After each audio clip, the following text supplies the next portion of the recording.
In 2014, a man named Ronald Reed passed away. He was a lifelong janitor and gas station attendant from rural Vermont. His death made international news. Why?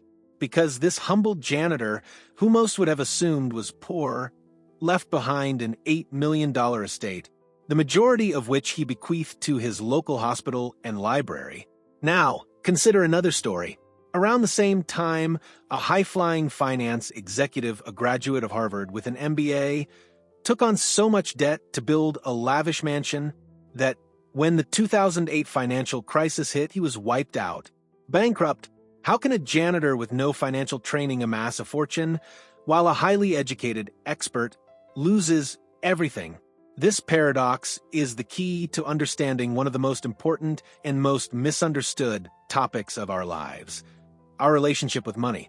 So, what is this paradox telling us? Morgan Housel's book argues that this isn't an anomaly, it's the central point. It shows us that finance is not a hard skill like mathematics. It's a soft skill like communication or emotional control. Ronald Reed succeeded because he mastered the psychological skills of money, patience, frugality, and a long-term horizon. The executive failed because, for all his intelligence, he lacked the behavioral skills, humility, and control over greed. We tend to treat finance like a hard science, like physics or engineering.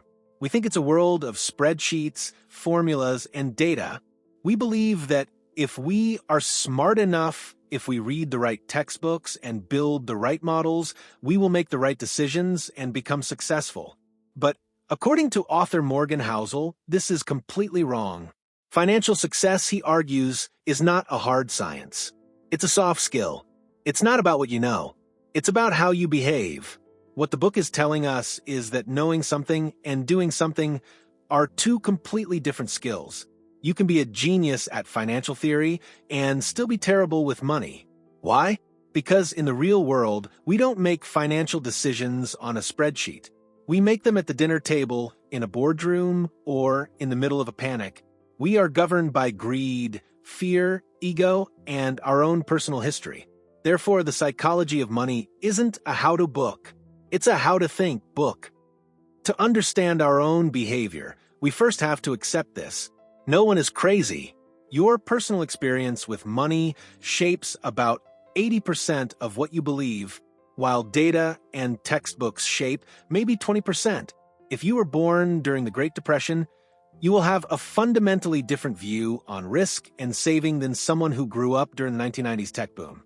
If you grew up in a country with high inflation, the idea of saving cash seems insane. If you grew up in a stable economy, the stock market feels like a natural path to wealth. What the book is telling us is that all of us are just walking around with different, deeply personal mental models of how the world works. Neither person is smarter or crazier than the other. They are both acting rationally based on their own unique, lived experiences.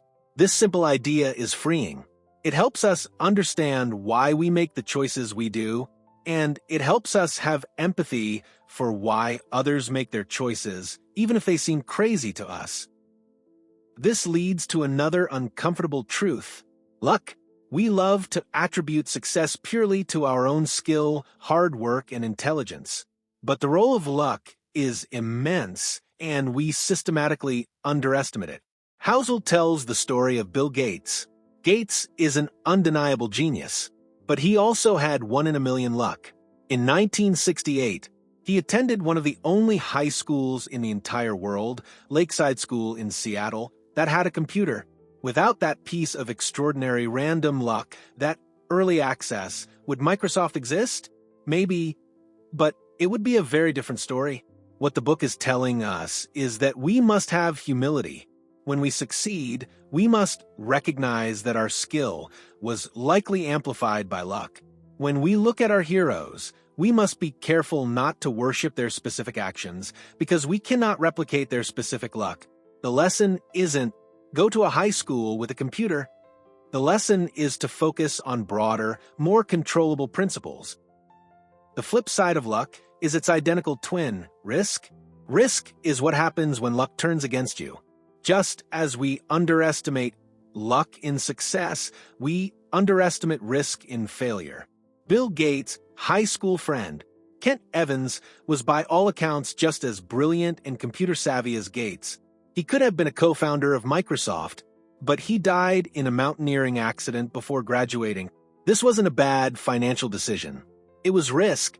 It was the random, tragic reality that can strike anyone, invalidating all their hard work and skill in an instant. What this tells us is that we must also be humble when we judge failure. Not all failure is due to laziness or bad decisions. Sometimes it's just the statistical reality of risk. For our own lives, this teaches us that we shouldn't focus on one single, specific plan. We must respect risk. We must build in redundancy and a margin of safety, assuming that things at some point will go wrong. If luck and risk are so powerful, what can we control? The single most powerful force in finance? Compounding. But our brains are not built to understand it. Our minds are built for linear thinking. Add 10 times and you get 100.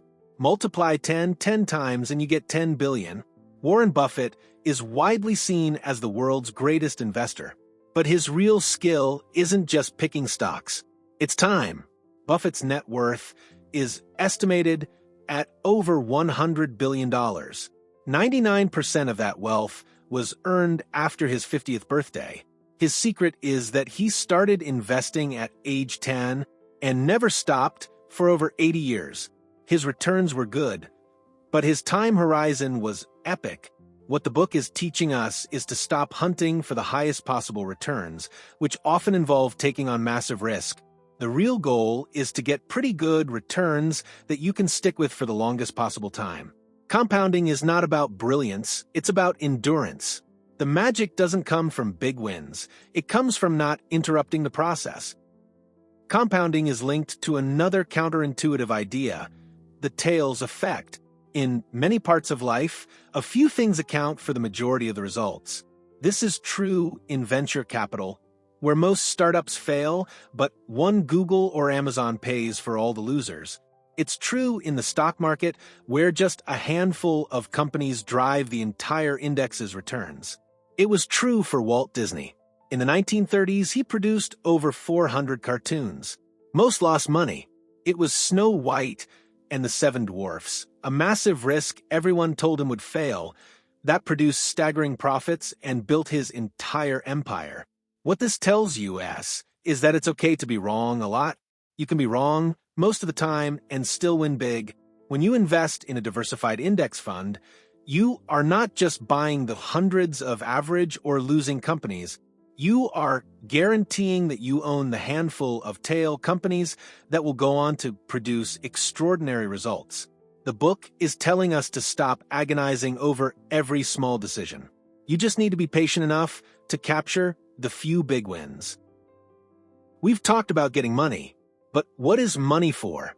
Here, Housel draws a critical distinction, the difference between being rich and being wealthy. Rich is visible. It's current income. It's a new car, a big house, designer clothes. It's spending money to show people you have it. Rich is a flow. Wealth is hidden. Wealth is income not spent. It's money in savings accounts, index funds, and retirement plans. It's the car not bought, the upgrade not taken. Wealth is a stock of assets. Wealth is financial flexibility. It's a reserve for the future. What the book is telling us is that our culture is obsessed with looking rich, so we emulate the wrong things. We see the person in the Ferrari and think, that's the goal. But the person in the Ferrari might be rich, high income, but not wealthy, high net worth. They might be buried in debt. The book forces us to redefine our goal. The goal is not to look rich, it's to be wealthy. And wealth is silent. Why do people try to look rich? Because they want respect and admiration. But here lies a paradox Housel calls the man in the car. When you see someone driving a fast, expensive Ferrari, you don't think, wow, that driver is cool. You think, wow, if I had that car, people would think I'm cool. The paradox is that people use possessions to signal their worth, but others don't see the person, they just see the possession. and they use it as a benchmark for their own desires. What this tells us is that using money to signal worth is a futile, self-defeating cycle. We are seeking respect and admiration, but possessions are a terrible way to get it. The book is teaching us that humility, kindness, and empathy are what generate real respect. And those things are free. Money can't buy you the respect you're probably seeking in the first place. Trying to get wealthy requires patience, but it also requires enduring something else, volatility. Housel's brilliant analogy is that nothing is free. Everything has a price. The price of investing in the stock market is not just the sticker price. It's the psychological price of enduring fear, uncertainty, and crashes. Many people try to avoid this price. They sell when the market panics. They see a market crash as a fine for doing something wrong. What the book is telling us is to reframe our thinking. Volatility isn't a fine. It's the fee point 10. It is the price of admission you must pay to enjoy the long-term rewards of compounding. Just like you pay a fee to get into Disneyland, you have to pay the fee of volatility to get into the theme park of long-term returns. Once you see it as a fee, you stop trying to avoid it, and you become willing to pay it. Getting money is one thing. Keeping it is another, and they require opposite skills. Getting money often requires optimism, risk-taking, and putting yourself out there. Keeping money requires the opposite. It requires pessimism, humility, and a paranoid fear of losing what you have. This is the survival mindset. The world is full of brilliant people who got rich quick and lost it just as fast. The truly wealthy are those who survive decade after decade. They aren't just good at growing, they are good at not blowing up. What the book is telling us is that survival is the single most important financial skill. Compounding only works if you never let it get interrupted by a total loss. Therefore, we must focus on durability over maximum returns. We must be financially unbreakable. This means avoiding catastrophic risks, like being 100% in one stock or using too much debt. How do you survive? By planning for things to go wrong. Housel calls this room for error or margin of safety. When you build a bridge, you don't design it to hold the exact weight of traffic. You design it to hold 3 or 4 times that weight. But in finance, we love precision. We build spreadsheets that forecast our retirement to the exact dollar. This precision gives us a false sense of control and leaves no room for error. What the book is telling us is to abandon the quest for rational perfection and embrace being reasonable. A rational plan might be to save 30% of your income, but a reasonable plan saves 20% and keeps a large cash buffer on the side for emergencies. The reasonable plan looks worse on the spreadsheet, but it's more durable. It has room for error, a job loss, a medical bill, a bad market. It's the plan you're more likely to stick with, and that makes it superior. Having room for error requires a healthy dose of pessimism. But we have to be careful, because pessimism is uniquely seductive. For some reason, optimism sounds like a sales pitch, while pessimism sounds like wisdom. An optimist who says, "The stock market will go up over the long run," sounds naive. A pessimist who says, "A crash is imminent," sounds like they've seen something others have missed. This is because progress is slow, gradual, and hard to see. Setbacks are fast, dramatic, and get all the headlines. What the book is telling us is to be aware of this mental bias. Pessimism gets our attention because our brains are wired to detect threats. But history shows that over the long run, the optimists, the ones who believe in progress and compounding, are the ones who win.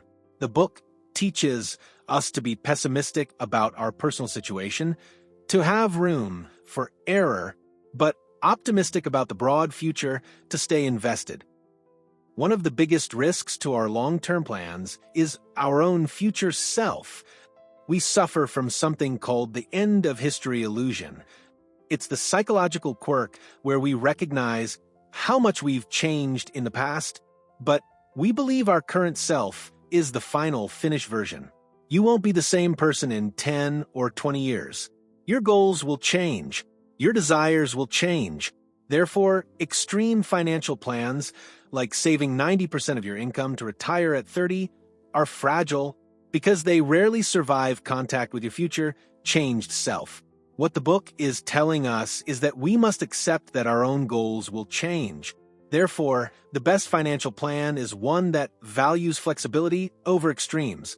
Instead of locking all your money away until you're 65 or living in poverty to retire at 30, find a balance. A plan that gives you options at 30, 40, and 50 is more robust than one that only has a single extreme goal. Perhaps the most difficult psychological battle is this one: getting the goalposts to stop moving. The problem with modern capitalism is that it's brilliant at two things: generating wealth and generating envy. Social comparison is a game you can never win. Housel tells the story of Rajat Gupta, a man who rose from poverty to a $100 million net worth, and then threw it all away in an insider trading scandal to try and become a billionaire. He already had everything, but social comparison, seeing his peers become billionaires, made him feel poor. What this tells us is that the most dangerous psychological trap is more. The book is teaching us that the only way to win is to define what enough is. If you don't define enough, your expectations will always rise with your results, and you will never be happy. Happiness is simply results minus expectations. The skill is to keep your expectations in check. So, if the goal isn't more, what is it? Housel's answer is simple: freedom. The highest form of wealth is not a dollar amount. It is not a Ferrari or a mansion. It is the ability to wake up every morning and say, I can do whatever I want today. It's the ability to control your time, to choose your work, to take time off when you're sick, to spend time with your family, or to retire when you feel ready, not when you are forced to. What the book is telling us is that we have been measuring wealth incorrectly. The true and ultimate purpose of money is autonomy. Saving money is buying yourself freedom. It is the dividend that pays out every single day by giving you control over your most valuable asset, your time. The psychology of money, in the end, is not complex. It's not about math. It's not about being the smartest person in the room. It's about humility, knowing that luck and risk are real, and respecting both. It's about patience, letting compounding do its quiet work over decades. It's about paranoia, having a margin of safety to survive the inevitable storms. And most of all, it's about definition, knowing what enough is and rejecting the toxic game of social comparison. What this book ultimately teaches us is that you don't need to be a genius to be good with money. You just need to be reasonable. Stop trying to be rationally perfect and just be reasonably consistent. The goal is not to be rich, but to be wealthy. And wealth is freedom.